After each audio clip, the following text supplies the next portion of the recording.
यह है आरजे कार्तिक की 1 मिनट स्टोरी। ये कहानी एक बुजुर्ग की जिनके पास में सोने की थाली थी जो उन्होंने घर वालों से भी छुपा कर रखी थी अपने कमरे में एक संदूक के अंदर। वो इसी बात की प्रतीक्षा कर रहे थे कि घर में कोई ऐसा मेहमान आ जाए जो सच में सोने की थाली में खाने के लायक हो। एक बार उनके घर पर एक महात्मा जी पधारे। बुजुर्ग को लगा कि अब सही समय है, लेकिन फिर उन्हें लगा कि अरे बाबा जी तो घर घर जाते हैं, भिक्षा मांगते हैं, इनको इस थाली में भोजन कराना सही नहीं रहेगा। तो उन्होंने बाबा जी को बहुत ही सामान्य सी थाली में भोजन परोस दिया। एक बार उनके गांव में एक मंत्री आए। बुजुर्ग को लगा कि अब सही समय है मंत्री को सोने की थाली में भोजन परोसने का, लेकिन फिर उन्हें लगा कि मंत्री को क्यों, राजा को ही भोजन कराएंगे। सच में एक दिन राज्य के राजा उस गांव में पधारे, लेकिन राजा युद्ध हार चुके थे और गांव गांव जाकर सेना को इकट्ठी कर रहे थे।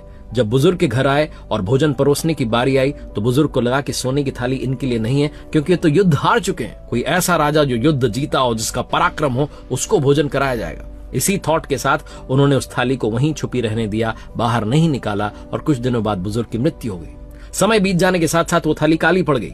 एक दिन उनका बेटा जब उस संदूक को खोल रहा था तो उसे वो काली थाली मिली। उसने अपनी पत्नी से कहा कि जाओ इसको जाकर के बाहर रख दो, जो अपना पालतू कुत्ता है उसको खाना परोसना इसमें शुरू कर दो। वो थाली जो बचाई गई थी उसका हाल ये हो गया। बहुत छोटी सी कहानी है जो सिखाती है हमें कि कहानी थाली की नहीं, आपकी हमारी है। आप और हम एफर्ट्स नहीं करते, इंतजार कर रहे होते हैं सही समय का, सही अवसर का, जो कभी नहीं आता और पूरी उम्र निकल जाती।